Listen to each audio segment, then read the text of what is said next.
Hello and welcome to the Pinstripe Post. My name is Ryan Sampson, the host and producer of the show, but he is the star of the show, Joel Sherman. Today is Monday, October 28th. The New York Yankees are down 2-0 in the World Series against the Dodgers. They come home to play Game 3 tonight in the Bronx, and we're here to break it all down with our guy, Joel, if you stick around and listen and watch the Pinstripe Post. But before I get to anything else, Joel, how you doing? Good. Back at home. Did the flight back very, very early yesterday morning.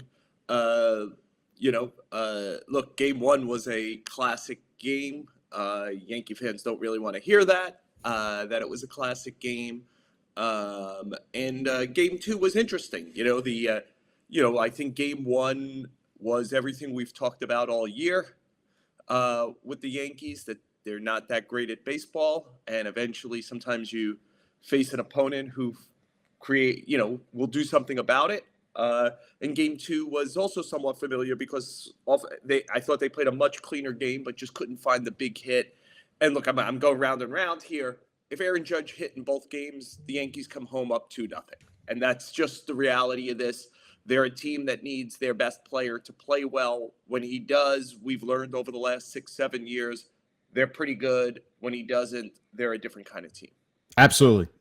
Well said, Joel. That's where we're going to start with our first pitch here, is how the Yankees have gotten themselves in this 2-0 spot, down 2-0. And, we could talk about game one, and I think I want to start with, you have been the biggest proponent about this Yankees team and how, like you said, they don't play baseball well. They don't care about the 90 feet. They give away 90 feet when they can. They don't take the 90 feet advantage when they can. And ultimately, the way that game played out in game one, the Yankees had the biggest missed opportunity there to actually win game one, because the first two runs of the game, Joel, they're right what you said was going to happen with this team. And the biggest moments, boneheaded plays. Juan Soto taking a horrible route to the ball in right field with a double, should have been a double, turned into a triple. You get a sac fly on that run. That ball had a hit probability, I believe, of 27% off the bat. And then the second run was because Ohtani hits that double off the right field wall. Soto clutches the throw, which I thought was interesting. And Glaber is the one that tries to pick it. Ball gets past him. Ohtani ends up on third. Another sac fly, tie game. When I have a question for you on that play specifically, Joel, why is Anthony Volpe not backing up Torres and Torres going out to be the cutoff man when a ball is hit to right field? Why is Volpe the one going out there as the cutoff and Torres is backing him up in that situation? Yeah, I think there was actually this is who they are. If you're not fixing it, you're condoning it, right? How many times I used that term over the last 7 months? I actually think there was some confusion on who should go out. If you notice, Torres is getting to the bag late. It's one of the reasons he's not in great position. Let's not forget, in the first inning of the game, they gift 90 feet to Freddie Freeman on a triple, but they get out of it, so we're not talking about it. Mm-hmm. That's 3 times in 9 innings. They gave up the difference between second and third base for pretty much no reason. I did one of my hits on MLB Network the other day. I had a bunch of balls where Juan Soto going lateral doesn't get to the ball. That's Gold Glove finalist Juan Soto doesn't get to the ball. Now, again, Juan Soto is there to hit. I think he tries on defense, but over the course of the year, there feels like 5 to 10 times where he needs to look. If that's the bottom of the 9th inning, you got to go for the ball and try to catch it. In that situation, accept the double. In the first inning, Alex Verdugo, accept the double. When running in there like the Tasmanian devil, and it gets by you. But the worst of it was the Glaber one, because I literally showed a play from Boston against Boston last year, the exact same thing where he tries to side saddle a ball. Coincidentally, Enrique Hernandez, who's on the Dodgers, was on the Red Sox, hit the ball. It was a single. I think Jake Bowers might have been the left fielder. He nonchalantly tries to side saddle the ball, and it goes through. There's 3 things the second baseman could do on that throw. He can go out and try to catch it in the air, right? It's a concession double. It's not like there's a play at the bag, right, where you got to hold the bag. So he could go out and he could catch it. He could take 2 steps back and play it through a hop, or he could turn into a hockey goalie and smother it. Right. The one thing he can't do is nonchalantly let a ball get by him And nonchalance has hurt Gleyber Torres on both sides of the ball for 6 years. And the manager has been the manager the entire time. Many of these coaches have been the coaches. The GM has been the GM. And either you're fixing problems, whether you're a parent, a teacher, a coach, a manager, you are fixing or condoning. There is no middle ground. And to think that these things aren't going to bite you at the worst moments, if all you've done is not fix and thus condone, it's a poor reflection. Because and the reality is, maybe, because I think you know this also because we've talked about it a lot.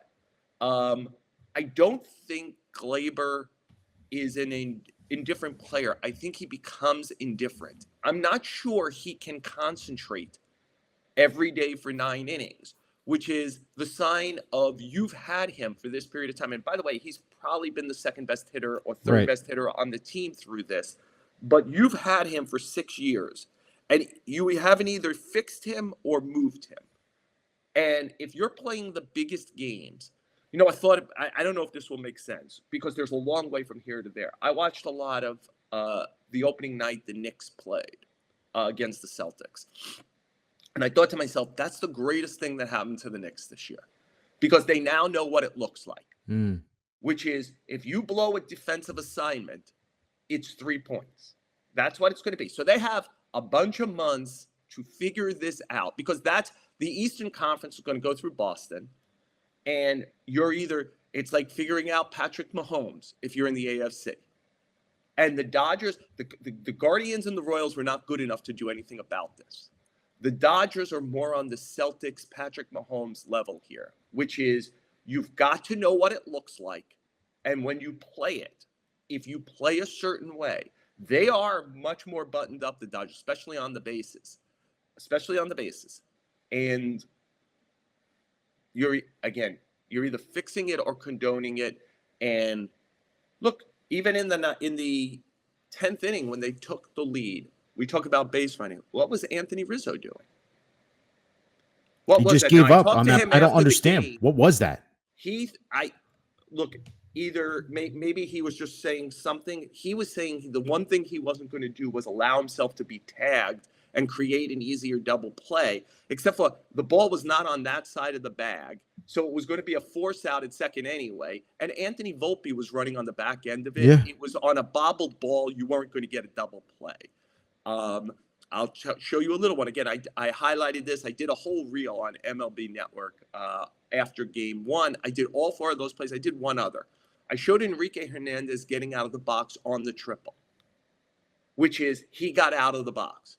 Later in the game, Alex Verdugo hits a line smash single to center.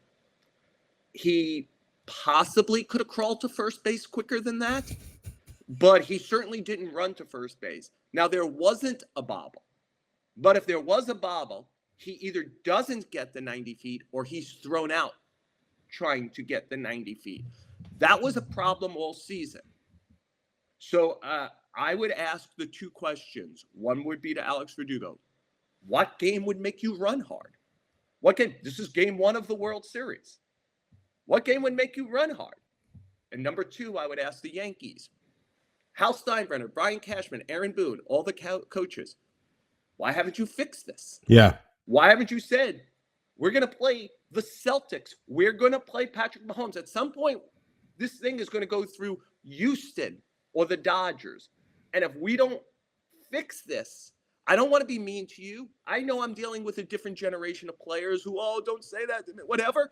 But we can't just talk about championships. No. We have to talk about how you win one. Yeah.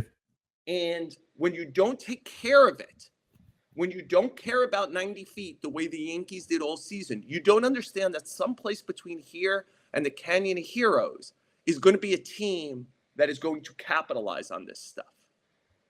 And I think that they had the great deodorant, which was they're pretty good, very good at run prevention, and they hit home runs. But what happens if the key home run guy is unplugged?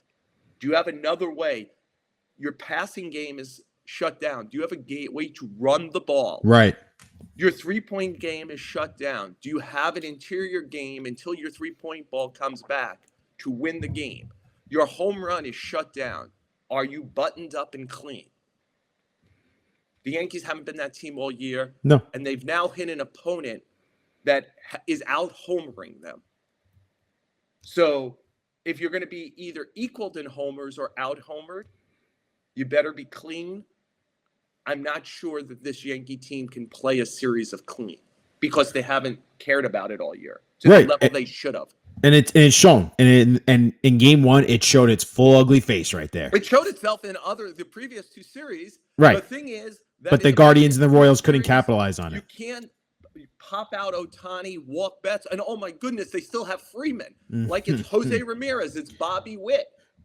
And like on this team, they've got you or better. And therefore, it's not like we made a mistake. What are they going to do about it?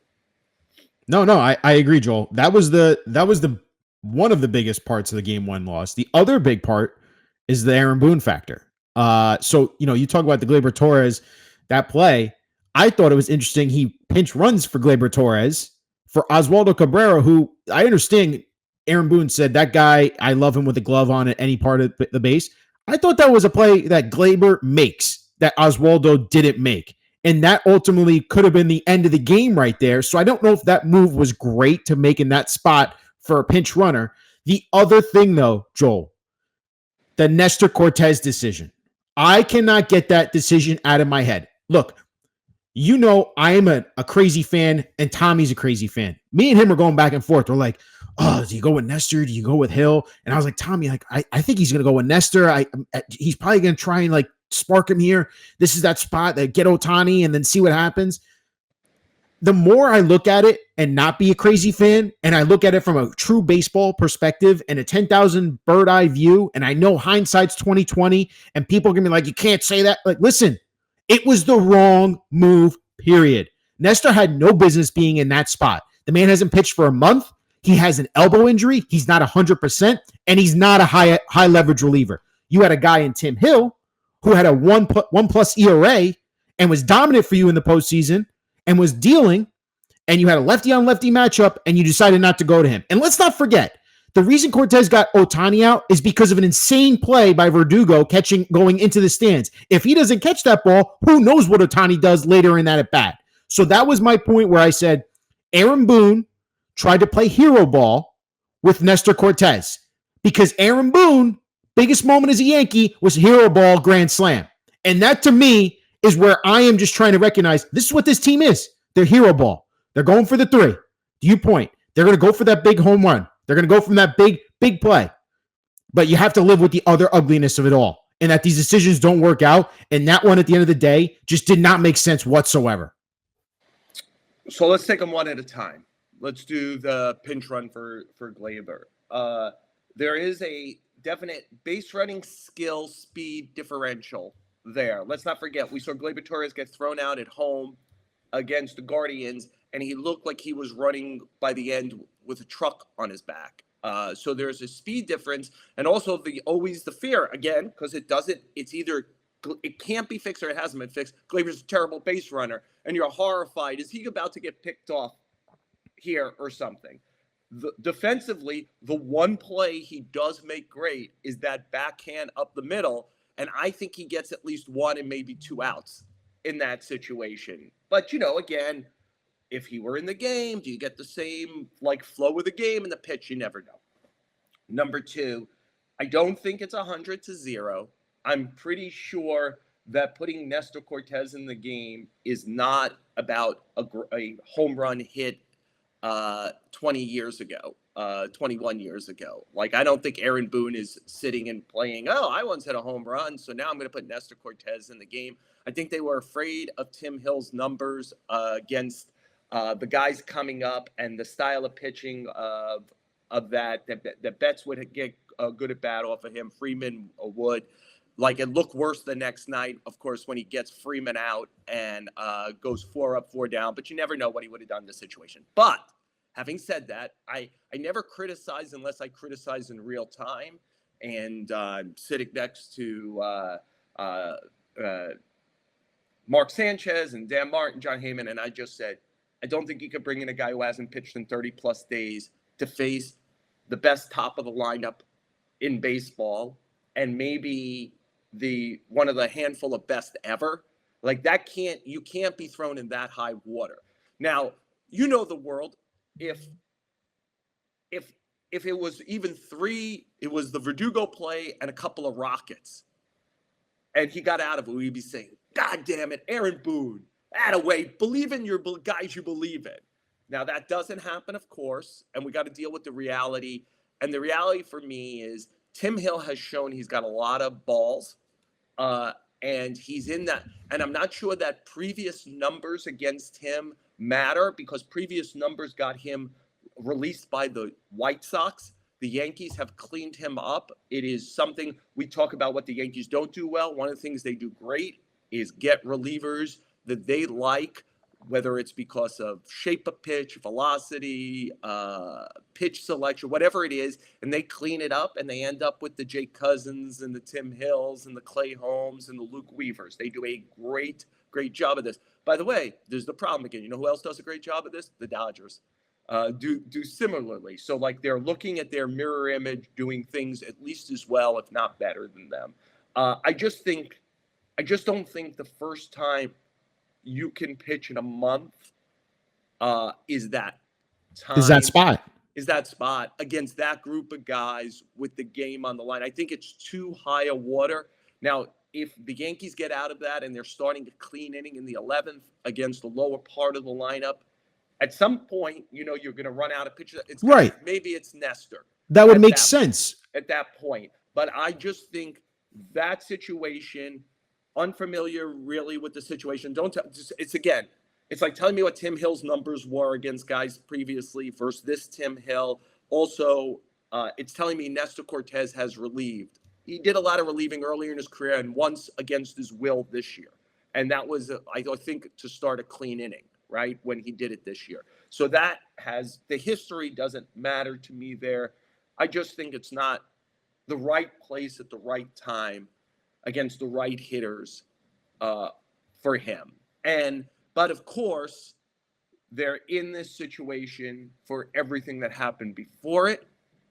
And now you're faced with the devilish decision. I don't really like Hill's profile of pitches against the top of the lineup.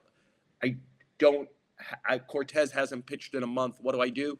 Well, you're here because of who you are. That's why you're in the bottom of the 10th inning. Right. But you understand what I'm saying, though, in taking the emotion a little bit out of the game. Like, we're fans, we're dumb. Like, we're like, oh, like we should think Cortez or Hill. Like, what's that situation? I feel like every other baseball manager would have been like, no, I'm going to go to Tim Hill. That's the guy who's been one of my best relievers this past month and a half. And I've relied on him in the biggest situations in this postseason. And you know what? I'm going to keep believing in him instead of the guy who's been offline for over a month, using your own damn terminology against you. You haven't plugged him in over a month. And now you're just going to expect him to just charge right up and let's go get him, guy. Like, it was a dumb decision in that moment, and it's going to cost them ultimately. But I don't want to give up on this team, and I'm not going to because this is a must-win game 3.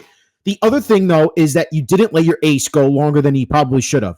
And a lot of people are going to criticize Boone for that one, too. But I also want to know, Joel, when you were in the locker room asking these guys these questions, where was Garrett Cole's perspective? Why didn't he fight more to stay in that game? Did he have that conversation with Boone? What was that like on the mound between the two? Because I felt like in that, again, Cole was dealing. And you had the opportunity to let him go and see how far he can go in this game because you had the one advantage in this entire World Series was your starting rotation. And now it's gone to shit, to be frank. Like the starting rotation, it's not what you thought you were going to get because you took Cole out early and Rodon could not last more than 4 innings. Yeah. Unless Cole asked out of the game or did not answer a question in the way that Boone wanted to hear the question answered, which might not have been I want out, but like he wanted, I'm thinking that, and I know we're going to get to this, and I just want to use it as an example, is, David Cohn pitched game 3 in 96. I don't want to talk about 96. I want to talk about 2000 when he is pitching and Joe Torre comes out and says to him, can you get Piazza? And 2000 was a terrible year for David Cohn. And David Cohn says, oh, I'm sorry, I'm messing it up. It's 96. Hey, it's Fred McGriff in the big spot in game 3. And I don't have it perfect. I want to say it's like the 6th inning. And Torre comes out and looks in his eyes. And Cohn goes, I could get him. I will get him. And only afterwards does he say, I was lying, but I thought I should go after him. Well, that's kind of what an ace does. And he did get him. Got him on a pop-up, if I remember. In a key moment, they win game 3. They never lose again in that World Series. I assume if Cole said to Aaron Boone, do not take me out of this game, then he probably would have stayed in the game. Mm-hmm. That's not the era we're in anymore. I know. It's a race to the bullpen. I agree. I think I would have been on a one more hit basis. Would there have been a great second guess if he gives up a 2-run bomb there because he kind of doesn't feel like he has his stuff? I don't know. He knows his stuff best. So clearly that also begins a wheel that you don't like. No, it doesn't. And I thought even in that Teoscar Hernandez single, at that point, Hernandez was down 0-2 in the count, and he looked ugly in the first 2 pitches because Cole got him on 2 breaking balls. And then give credit to Teoscar Hernandez. He's having a great World Series right now. He battled back, and he was able to fight off and get a single. It's like, okay, credit to the batter. The batter is a great player too.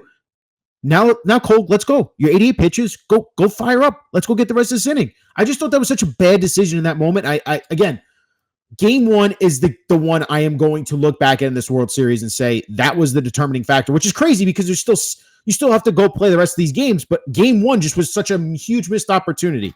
Let's move over you know why it feels that way. In a World Series where you're the road team, you have to win at least 1 on the road. Correct. That's a minimum, and you got to win 4. So they didn't win the 1 on the road, and it feels now like they have to win 5. Right? That's because they were so close. But to your point, the other team gets all its outs too. And the other team is an exceptional team that mirrors the Yankees in many ways. And in the ways they don't mirror them, they're probably better than them. Yeah. And so I'm not, again, it screams to why were you in the 10th inning? Well, you're in the 10th. And by the way, let's not act like the Dodgers played a great game. That Edman, it's so interesting how baseball is, Ryan. Edman made 2 bad defensive plays. Rizzo allowed him to survive one of them. On the other hand, he made the most important defensive play of the game. The ball he dives for on Austin Wells up the middle is going to be a 2-run single and make the game 4-1. And I was positive that ball was in center field. And again, like you think about Gleyber Torres' play not made, Tommy Edman's play saving at least Chisholm from scoring, if not 2 runs. And what does that mean for the wheel in that game? Think about that stadium if it becomes 4-1 there, as opposed to always staying close enough where the next mistake defensively by the Yankees gets the game tied 2-2 instead of maybe it's 4-2 or whatever. And the teams are close enough that nuance is probably going to matter. And so far, advantage Dodgers to nuance. 100%. Now let's move over to game 2. Game 2, I think you could summarize it because until the 9th inning where they tried to rally, it was the offense went completely dead and they were neutralized by a very good pitcher in Yamamoto, and they could not touch his off-speed stuff or his breaking pitches, his splitter, curveball, whatever it was. They could not hit it. And it comes down to the guy you mentioned at the beginning of the show. Aaron Judge in the biggest spots could not come up. You think about what happened in game 1. You walk Mookie Betts to go to Freddie Freeman. What does Freddie Freeman do? Hits a grand slam. You walk Juan Soto to go to Aaron Judge. What has Aaron Judge done? Absolutely nothing. The numbers are startling. It's concerning. I know he is trying to stay in that mindset, that positive mindset that he always has and says we just got to move on to the next game. But at the end of the day, Joel, I am seeing a guy who just his approach, he is overmatched. He's overthinking these at-bats, and they are just simply pitching to him, and he's just not coming through in these spots. It's a killer. it's a killer. And that's ultimately what to me came down to game 2 is that you could not get any production from that lineup. And if you can't awaken your MVP, you're not going to win many games. Yeah. Like if Aaron Judge has a good game 1 and 2, this is a different podcast. Right? We're talking about the Yankees coming home with probably a chance to win the World Series. It's we could, because the Yankees are here as the team that made all those mistakes in game 1 because Judge is great. Soto is great. This time of year, Stanton is great. And by the way, Glaber has hit this time of year. So if Judge in the middle of that, in their very top-heavy lineup, is giving them top-heavy performance, then they win at least one, if not both of those games. He very much, in many ways, when you think about his size, who he was, how he was rewarded financially, he reminds me so much of Dave Winfield and Alex Rodriguez. And Dave Winfield famously went, was it 1 for 22 or 1 for 23 in the 1981 World Series, the last time the Dodgers and the Yankees played.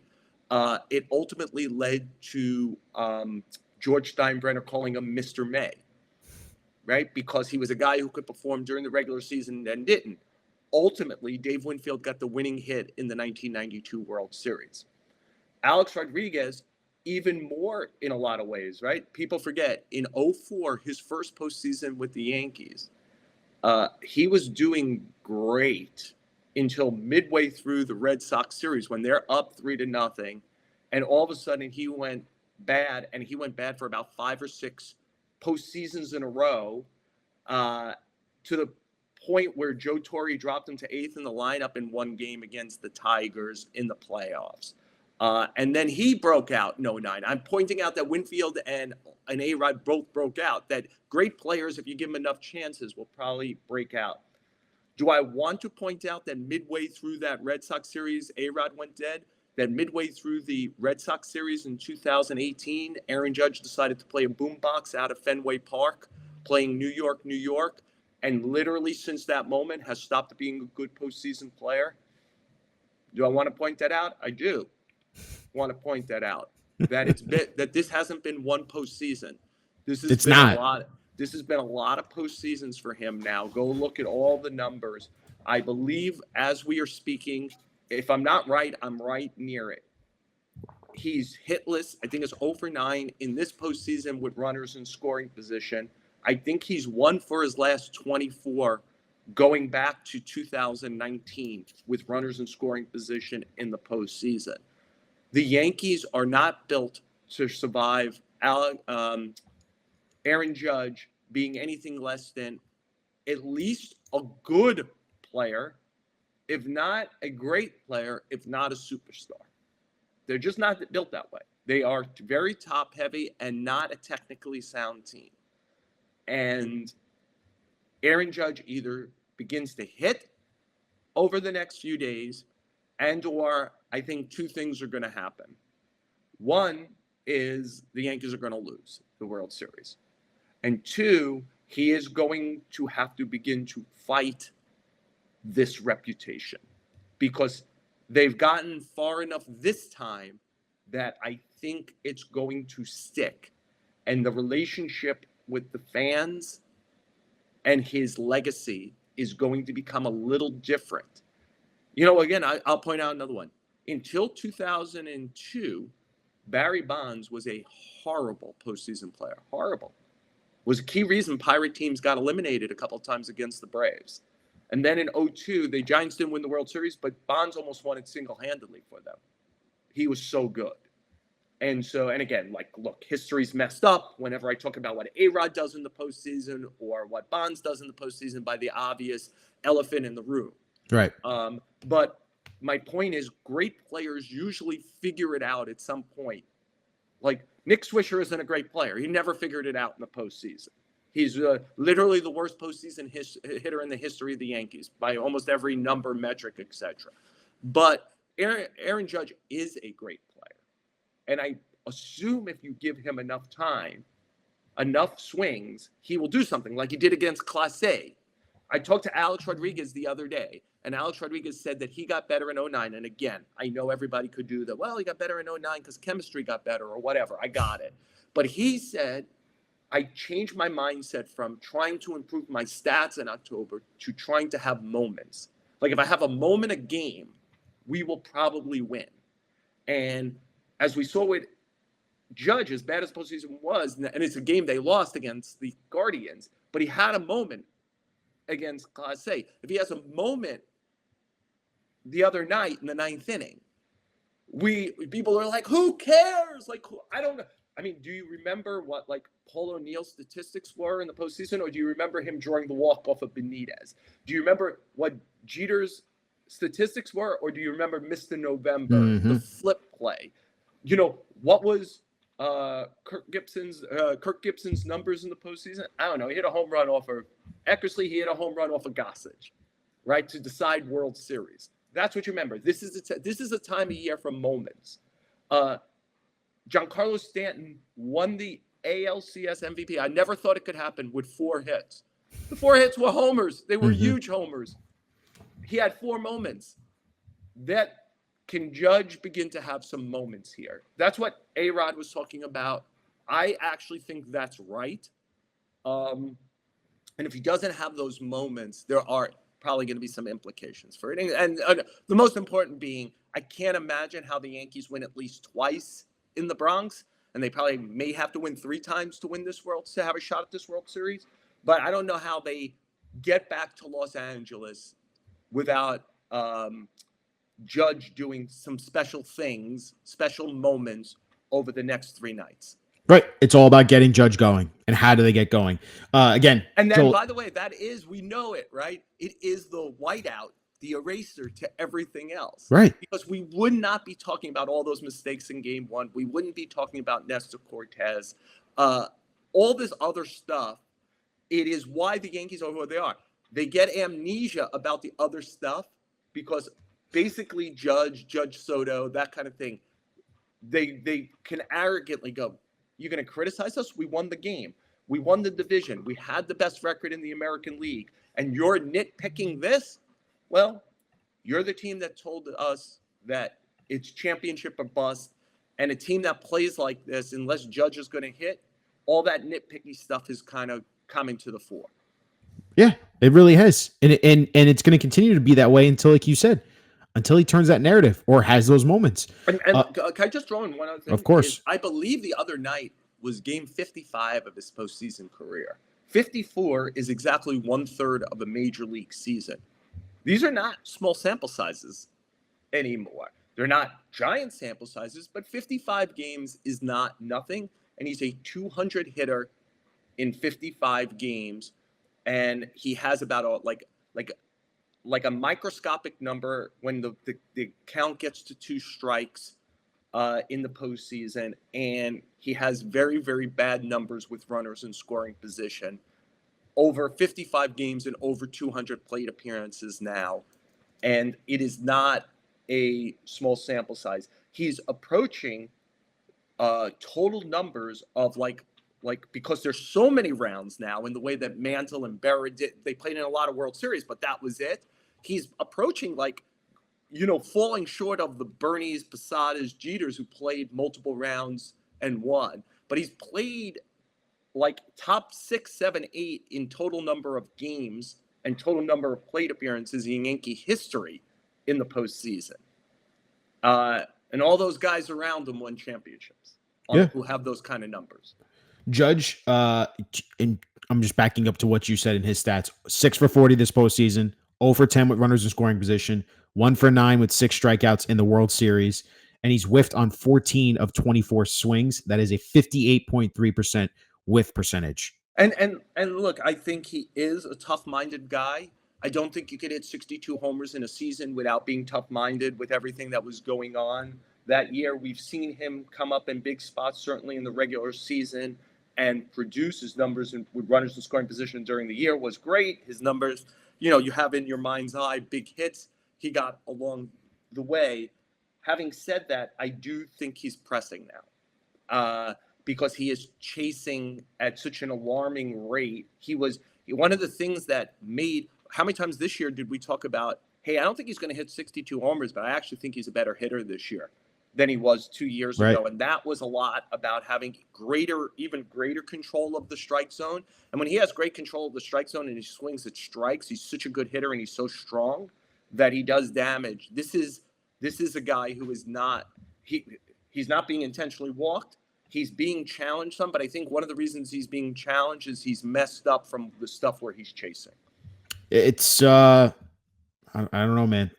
We got to move towards game 3 now, because this is the part here. You talked about Judge. We've discussed his struggles. Joel, the question is, what can they do? What can the Yankees do in the immediate right now for games 3, 4, and 5, hopefully, to get this lineup going and get Judge going? Is it flipping Soto and Judge? Is it moving Stanton back down? What can they do to this lineup to activate and get this offense moving in the right direction? Yeah, I think at this point you can't pretend you have guys you don't have. I think a Rod to 8th in the order would be a panic at the level that they shouldn't do.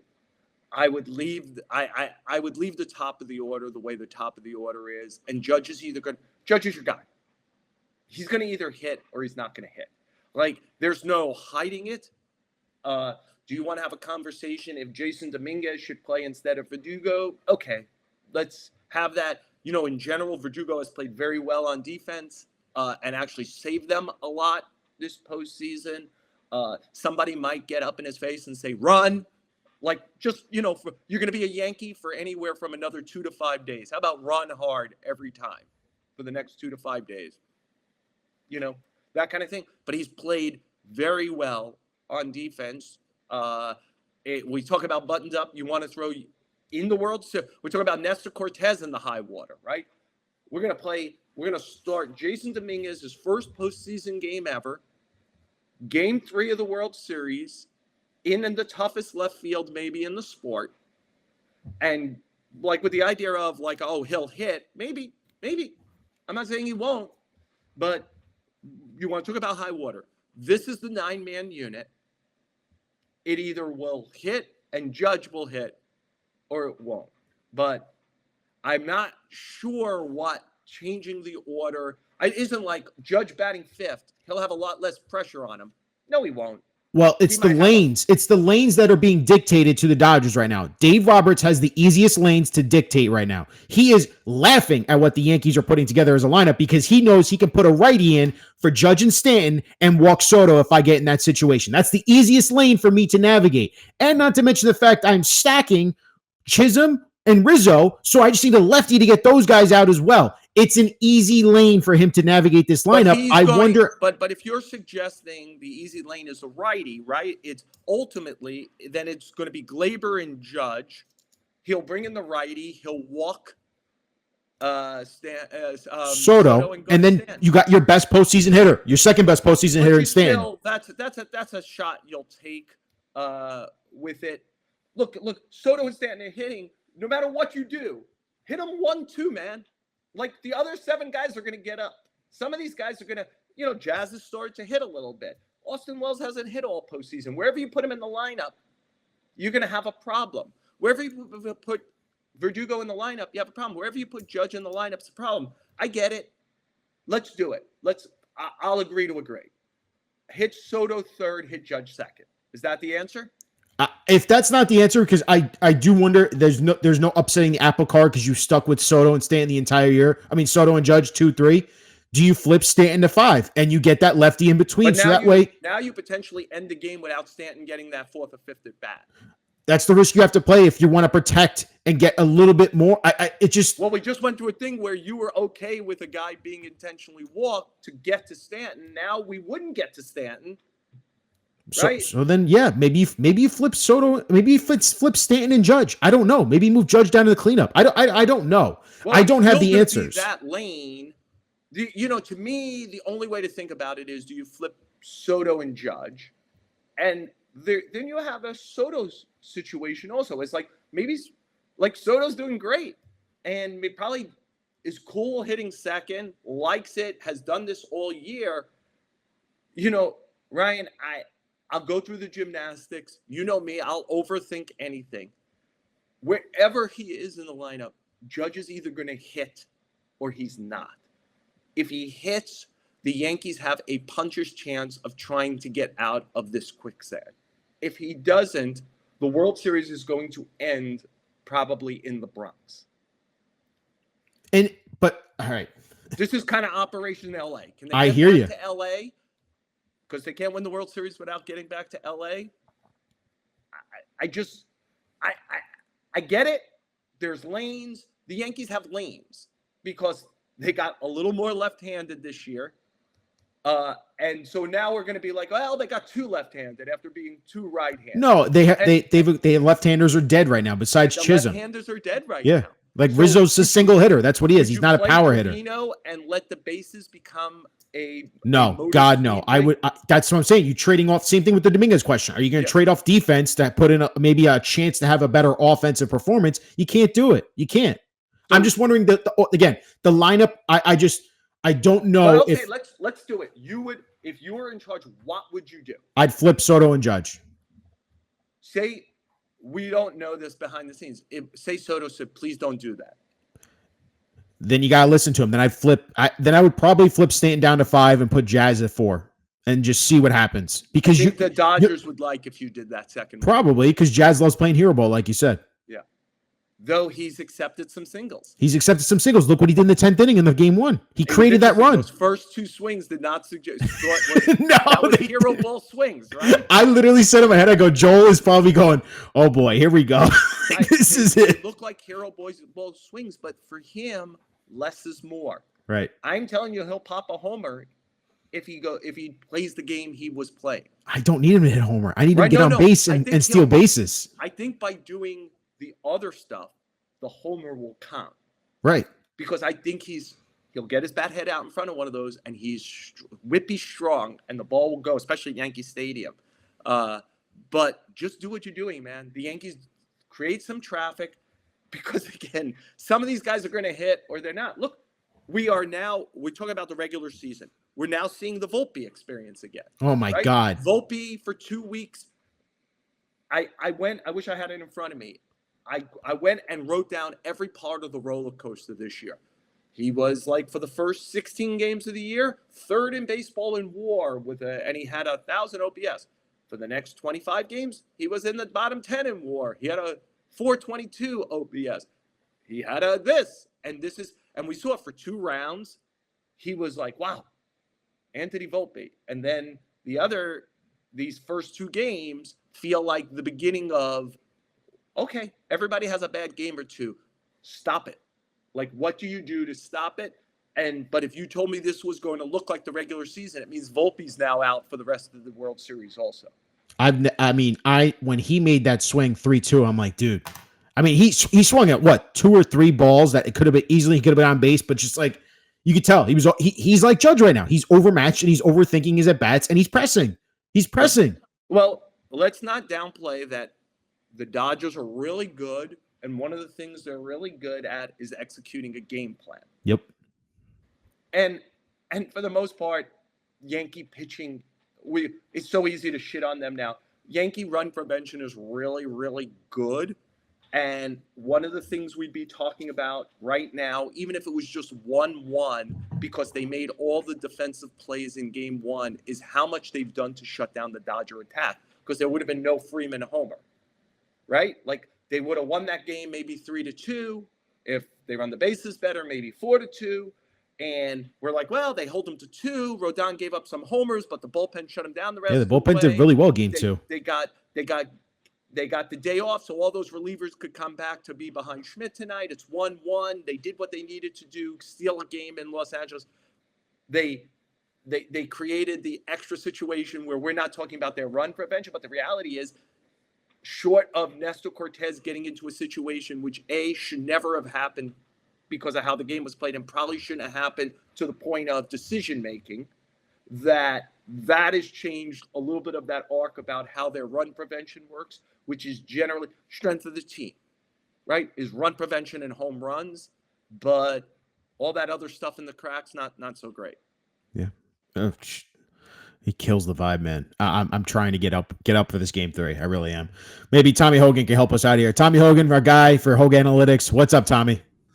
What's up, guys? I did. So you mentioned left field, Joel, and you brought up Dominguez, and I'm probably setting myself up here. It's a guy that I think I know your answer to, but Trent Grisham's 4 for 17, not a high average, but with 2 home runs off Walker Buehler. Could he be an option for instead of Alex Verdugo, who has? But no I would at-bats go off back Buehler? to the thing of, and by the way, this might be better to your point. I would take Walker Buehler's historic numbers, like Tim Hill's historic numbers, and throw them away. This is a much diminished version of that Walker Buehler. Now, to your point, maybe, well, if he did 4 for 17 off of the best version of Walker Buehler, what would he do here? And then I would argue this version of Walker Buehler, the guys in the lineup, do some damage. I mean, Trent Grisham has not played in a month too now, right? September 29th, I think was the last day of the regular season he was in. What are we, is it today October 27th that we're 28th. 28th? Almost a full month, yep. We're talking about a month. We're talking about putting a guy in the game who we agree we don't love technically, right? To further that, we'd be putting him as good a defender as he is. We'd be putting him probably. Are you going to put him in center and Judge in left for a World Series game? That feels pretty tough. So we'd probably be putting him in left and saying, "Go get him, guy, in that tough left field in your first World Series game." Now, I think part of him is I think he has a don't give a shit thing, which works both positively and negatively with him. And I could see him going in there and maybe doing something. And if I went there tonight and he was in the lineup, I'd be mildly surprised. Yeah, I was gonna say you'd be a little bit surprised, but because it feels a little bit. See, Tommy, I'm not dismissing it. I wouldn't do it, right? But I'm not dismissing it because it feels like it isn't panic, but I made a change look like for tonight. And maybe that's it. Maybe that's it. I think that Boone is one of these guys who's analytically bent about, if I play my good players enough, good things will happen.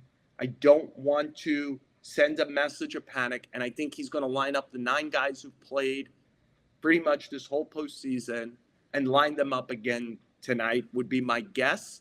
But if I were trying to do something subtle, we're talking about the 9th place hitter on the team, I might consider Dominguez or Grisham. I think at the end of the day, I just play Verdugo, and either this group will play well or this group won't. But in the big Yankee Stadium, I mean, Verdugo's defense does play, and he's played well defensively. Yeah, I wouldn't. I think I'd leave it alone. And it's just. I think I agree with you. This is the band. This is the band. The show's 8:00. You know, like when the spotlight goes on, we better know all those songs and not screw up. And they're in a real bad spot. And you know, and conversely, and again, look, I understand this is what we do. This is the gig. The team that loses at this time of year takes more shit than the White Sox. You know, because it's the Buffalo Bills losing 4 straight Super Bowls, and we're like, right, they suck. Well, they kind of don't suck, right? The Braves winning 1 World Series when they won 14 or 15 divisions in a row. And it's like, oh, they suck. Well, they kind of don't suck. They might be missing something in their DNA to finish this off, but the Yankees don't suck. But the standard that they asked for, championship or bust, is this. And we're holding them to the standard. And look, I'm a broken record about that's your standard, and you've let a lot of bad stuff slide. If I can make an Aaron Judge point before I get into Hoganalytics, when I hear Giancarlo Stanton talk after a game, I hear every pitch matters more in the playoffs. I understand that. I've kind of reeled that in, and I use that to kind of lock in hyper focus into the postseason, rather than where Judge kind of talks like it's just another game. Like he kind of uses it's just another game to take some pressure off of him.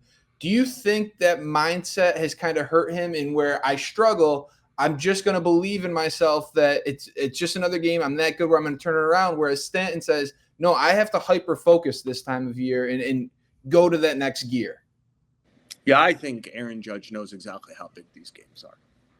Well, The words out of his mouth don't have, I used to, and again, I think A-Rod would be the first guy to talk about it now. A-Rod would try the 20-mile. Like, A-Rod was a psychological mess for all of those years. Hell, he was from April to September. It all became worse in October. And he tried shutting out the media. He tried being convivial to media. He tried saying these games mean a lot. They don't mean a lot. And then eventually, I think he had a great postseason. They won a championship, and it changed. Aaron Judge knows exactly what the value is. I think he talks to reporters because he thinks it's part of keeping his image the way he wants to keep his image. And it's the responsibility of being the captain. I think I think there's few people who enjoy doing that less than him, who would shut it down quicker than him if given the opportunity. So I don't take anything he says as meaningful. He's not going to really tell us much. He doesn't let us in. If you want the flip side, and I wrote this about a week ago, I think a lot of people say, I don't give a shit what anybody thinks. But most people give a shit what people think. I don't think Giancarlo Stanton gives a shit what people say, what the fans do, what is written, what is said. He probably has 5-10 people in his life who really matter to him, and what they say, like maybe he has a hitting guy who's like, hey man, you got to do it, and he'd listen. Or he has a teammate, or he has family, or an agent or something. But there are few people. Derek Jeter wasn't even like this. Derek Jeter heard it all, read it all, and was able, a unique personality, to use it as fire and fuel and not be bothered in the big moment. But I think Stanton is actually great at, because I think he might be the smartest guy on the team. So like he's hyper aware. Like I use how he runs as an example. He's really smart. He knows how we all feel when he runs the way he runs. But he has decided, I'm not going to give in and even just bolt that last 2 steps, because that isn't what will allow me to do what I'm here to do, which is swing. And to me, that takes an ability to not give a shit at such a staggering level that it's impressive.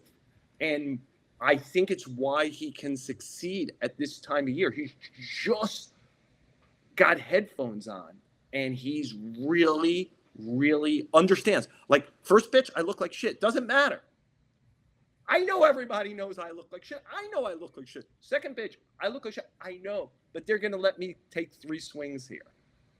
And he's just great at it. And I think as strong mentally as Judge is, the way the at-bats are going now, where there's a certain flailing helplessness to them, I think it's gotten into him. And I don't care what he says. I'm watching. And by the way, how would it not? It takes something beyond normal human to not understand. There's 50,000 people in the crowd. There's 15 million people watching. There's millions of Yankee fans all over the world who are, look at you two. You're living and dying with every pitch of this World Series. Like, to be able to block that out is actually the incredible thing. Like, as superhuman as hitting at 450. And so I think Stanton succeeds at this time of year because better than just about anyone, like a Mo Rivera level, when I try to think who else was great at this, good and bad, by the way. Stanton also doesn't get on the I'm great train. Like when people are now saying great, he doesn't give a fuck that I'm saying he's great now either. I'm as meaningless to him saying great as shit. And by the way, that's the way it should be. But it's almost inhuman to not care. Right, but like you said, like it's not a small sample size with Aaron Judge anymore, and we know it's not. We know the physical is there. We've seen it now every year he's healthy. We've seen that it's there. So you gotta start What's questioning missing his moments, Tommy. Right? Here's the thing: is he's got 15 or 16 postseason homers, Judge. right? The only one we remember is Class A, pretty much. Pretty much. Because it's about moments. If he popped the double the other night in the 9th inning, we'd remember that for a long, long time. Absolutely. Right? And if he hit a homer, we'd remember that for a real long time, because it's the way Freddie Freeman. Tell me another home run Freddie Freeman's ever hit. Oh, God. Right? He's got does he have 300 in his career? I don't know what the number is right now, but he's got a ton of home runs. Tell me about all the homers Derek Jeter hit if I take Bobby Jones and Mr. November and Jeffrey Mayer off the table. Tell me about another one. He hit like 250 in his career. Tell me about that one on June 7th. These are about moments at this time, and either you rise to that moment and you do it, or you don't. And I'm talking to diehard Yankee fans here. Tell me about a couple of Derek Jeter homers. I just took 3 off the table. You mentioned 3,000? 3,000, right? Another moment. I took 4 off the table. I still got 250 left. That's about it. Because ultimately that's what is remembered, is who rose to the special occasions. And A-Rod didn't, Dave Winfield didn't, and Judge hasn't. As Yankees for long periods of time, until Winfield did with Toronto, until A-Rod did in 2009, to be determined on Aaron Judge if over the next 3 nights, they need him to get to Los Angeles. He's the life preserver if they're going to get to Los Angeles. Because what can you hope for out of Schmidt? What can you hope for out of Hill? Like if I told you tonight, like if we were playing a game, what would you sign up for? And I wrote, both of those guys will give up 2 runs in 4 innings. And I won't tell you anything else. Would you take that for both games? 4 innings? Or 4 innings is scary. Actually going to happen.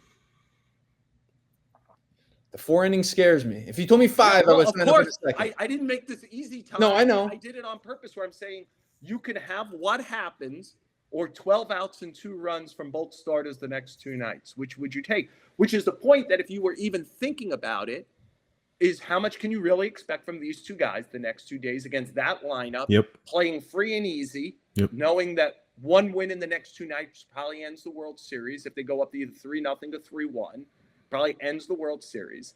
So the Dodgers are not coming here tight. And yet, look, there's a pathway. Maybe Clark Schmidt's going to have the game of his career. They get into the Dodger bullpen early tonight with a chance to play a bullpen game. Bullpen game before. In Game 4, and Cole in Game 5. And suddenly you're like, oh, there's like the Diamondbacks series. They won the 3 games at home. This is the Braves in 96. They lost the first 2 games at home. They win the next 3 in Atlanta. The Yankees have gone down 2-0 3 times in their history against the Dodgers. Once they were swept, the 2 times they lost on the road, they won the World Series. 56. Now, maybe one of these guys is going to pitch a perfect game like Don Larson did in 56 to help them come back. Imagine. And 78, when they were fighting amongst each other like crazy, but they were great in the postseason as a team, and they came back from 2-0 down after losing 2 in Los Angeles to win the World Series, going back to Los Angeles in Game 6. So there's some history. Like most of the history is you go down 2-0. It's like 85% you lose the World Series. But it's not impossible. But, you know, we're talking about, would you be comfortable with your starter giving 4 innings and 2 runs tonight? And we're talking about, should Trent Grisham play left field? Where you're in a desperate moment right now. Desperate times call for desperate measures, Joel. Yes. No, I get it. Or desperate times calls for the people you've relied on in all times to step up. And I think that's much more likely. Aaron Judge is their rock, and he's been shattered so far.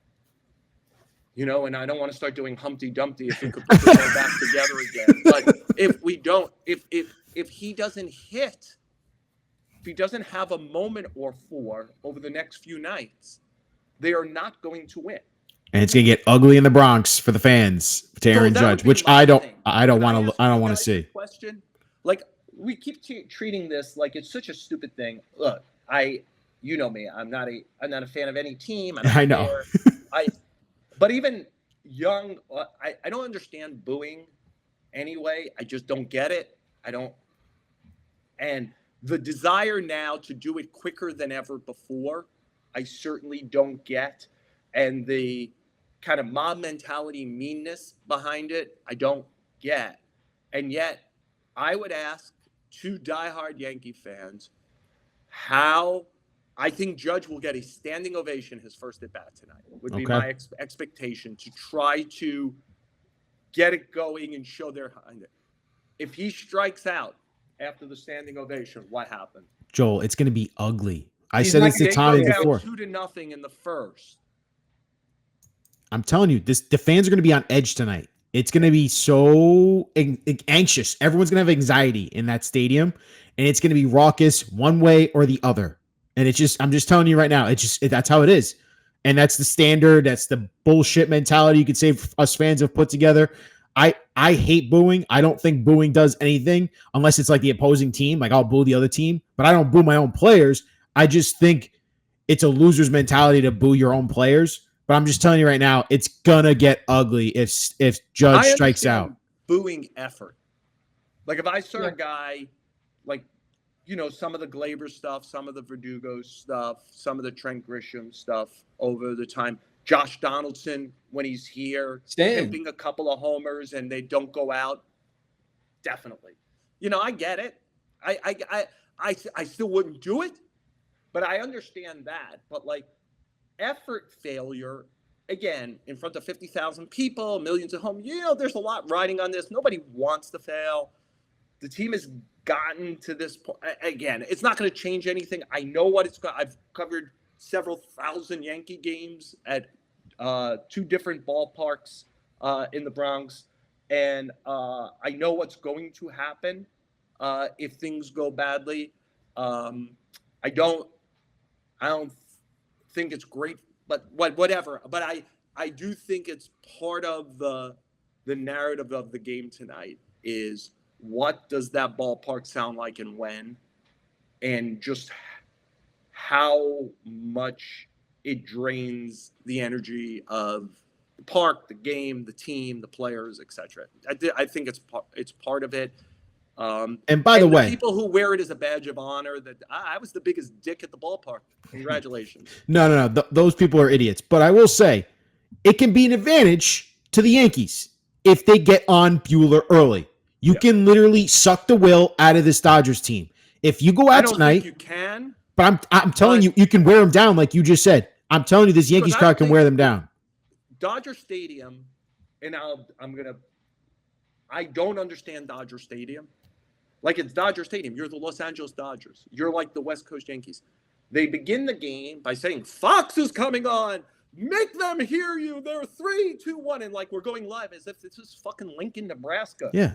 Be big league. They have like they have Ice Cube performing a concert on the field. To come on the scoreboard every day, every inning, and go, I can't hear you, Los Angeles, and it is a wall of noise. I mean, it is. They play the music louder than any ballpark that I'm in. Like it is. By the time you leave that ballpark, it is. And I don't think that bothered the Yankees lost because they played like shit in game one and Judge didn't hit, and Judge didn't hit. Right. And Rodon gave up a couple of homers. But I don't think Rodon gave up the homers because of the noise.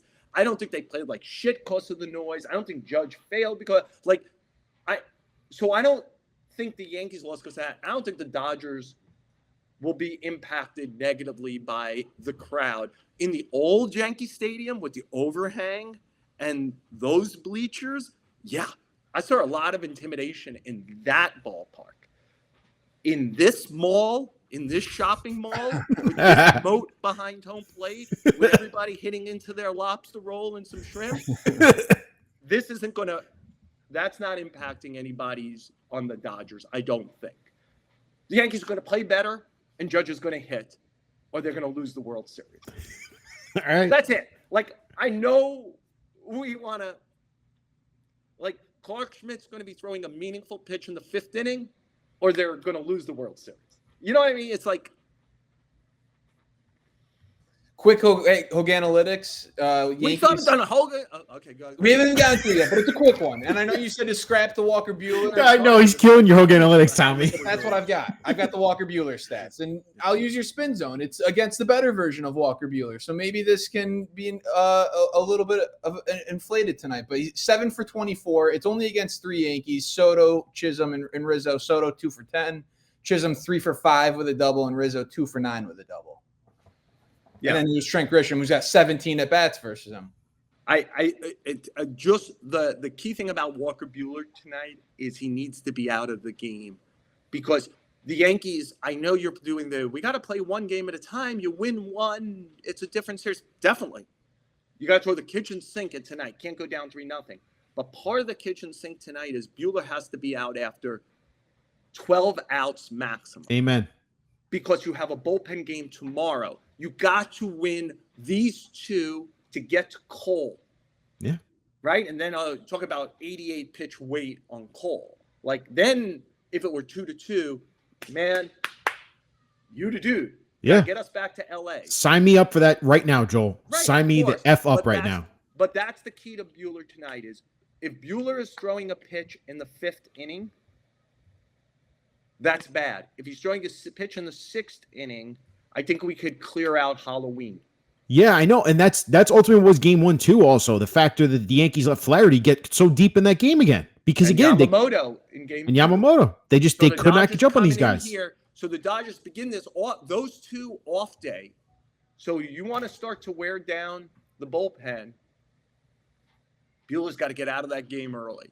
And trust me, with a 2-0 lead and understanding what he has, he'll leave Buehler on the mound to take some abuse tonight. So the Yankees, these are the we left the runner on third with 1 out. Nope, not tonight. We loaded the bases in the 1st, but we didn't score. Not tonight.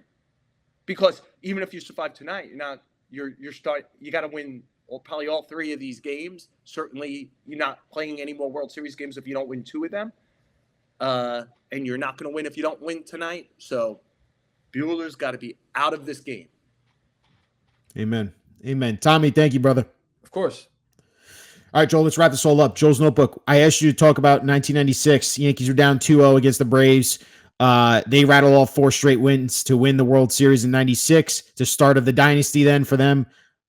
Talk to me, man. Talk me off a cliff, off the edge right now. Can I believe that the Yankees can turn some way in 96 magic into this year in 2024? I don't think they could take a lot from that. I wrote a book about the 96 Yankees 10 years later. So I feel like I know the team well. I'll tell you the 2 things that stick with me that kind of like after they're down 2-0 and they lead to each other rightfully. I think they won the first 2 games by a combined 16-1 in the Bronx with the 2, with Smoltz Maddox, right? Is game 1 and 2. And a columnist in Atlanta wrote a column where he dismissed the possibility that the Yankees could win the World Series and started to say, now we have to think about, they're not playing the Yankees, they're playing against history. Remember, they're the defending champ. They won in 95. They went to the World Series in 91 and 92. So we're talking about the potential, we're going to talk dynasty here. 4 World Series in really 5 years, because there's no World Series in 94. So they've played in 4 of the last 5. They lost in the NLCS in the other one, right? So they are kind of like clearly the team of the moment, team of whatever, and team for how long. David Cohen made sure everyone saw that column and then went out and pitched that night in Atlanta and got them back in the World Series. Having said that, they're down 2-1. They're down 6-0 in the next night. If midway through that game, through 5 innings, at 6-0, I would have told you, hey, by the way, they're down 6-0. That's with Denny Nagel on the mound. The next 3 nights are Smoltz, Maddox, and Glavine, if you need it. Playing, that's Chipper Jones over there at 20. I think Chipper wasn't even in that World Series because he's hurt, but Chipper Jones 20. Andrew Jones is 19. Jermaine Dyer's 22. Ryan Klesko's 23. Javi Lopez is like 24, 25. Like, that's the team, right? Like, that's they're the defending champs. They've played 4 times in 5 years. It's 1996. I would have told you that 6-0. They're about to go up 3 games to 1 in the World Series. If I would have told you at that moment, the dynasty's in the other dugout. The dynasty is in the other dugout. It's in the Yankee dugout. You would have said, hey, we got a straitjacket, man. We're coming for you. And it turned out the dynasty was in the other dugout. So things can change. They change not only in that World Series, but forever from that World Series. And the one thing that stands out about that World Series, it was the last time the Yankees were innocent. Like, it was the age of innocence. They went into that season, people thought the Orioles had won the offseason and the Yankees hadn't. And it felt a little bit like the Mets this year when the Mets got to the playoffs. Like, wow, what a gift. The Yankees have made it in 95 for the first time since 81, but they won the division and people were like thrilled. And Texas was favored over them in the first round. Now they beat Texas. Wow. As much as they had kicked the shit out of the Orioles all year, the Orioles still man for man. Go look at the lineups. Looked like they were better. So people are like, the Orioles will get them in the postseason. Yankees beat them. And now they're playing the Braves. And it was a little bit like just now when the Mets lost to the Dodgers, where it was like, it was a great run. We understand. And if everyone would have understood, if the Yankees lost to that historically great Braves team, people would have went, of course. And it was by winning that year and then becoming slowly who they became, where it was 3 in a row, 4 in 5 years. Derek Jeter became who he was. Rivera, the Yankees, Joe Torre. Oh, we'll go out and we'll buy Giambi and A-Rod and Randy John, etc. 96 is almost 3 decades ago now. It was the last time the Yankees were innocent, where it felt like just getting in or winning a round or doing well in October was good enough. It was the last one. They won that championship, which was a blessing.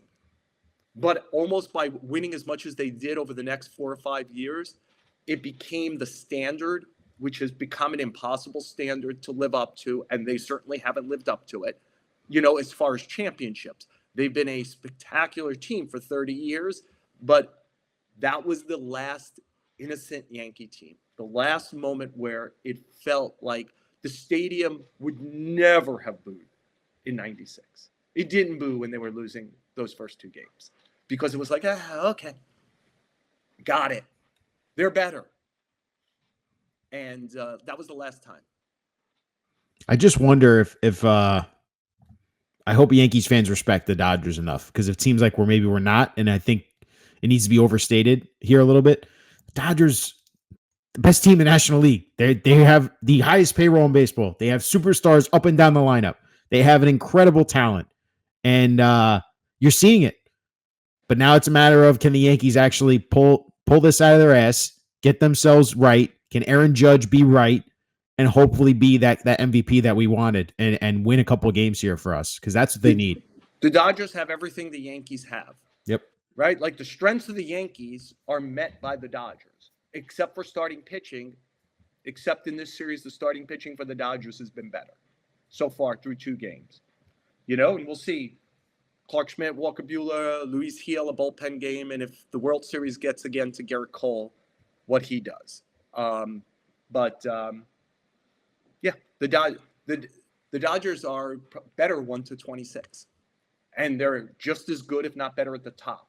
How the Yankees win, which is by having top end talent, and they're not going to stop. They're going to be after Soto. They're going to be after Sasaki. So with the Mets, they're sharing a neighborhood now with not the Wilpon Mets. I know this is for the offseason, but, this is the neighborhood in the Super League is crowded now with the Dodgers and the Mets. And New York is crowded, going to get more crowded with the Mets probably over the next few years with the ambitions of Cohn and the talents of Stearns. Yankees still have a chance to do something to make sure they cash in on one of them. And we did this whole show. Aaron Judge hits, so the Yankees go home. Amen, Joel. All right, that's a show. Game 3 tonight. Looking forward to seeing your coverage throughout these rest of these games. Hopefully there's a game 5, and we'll be talking to you soon, man.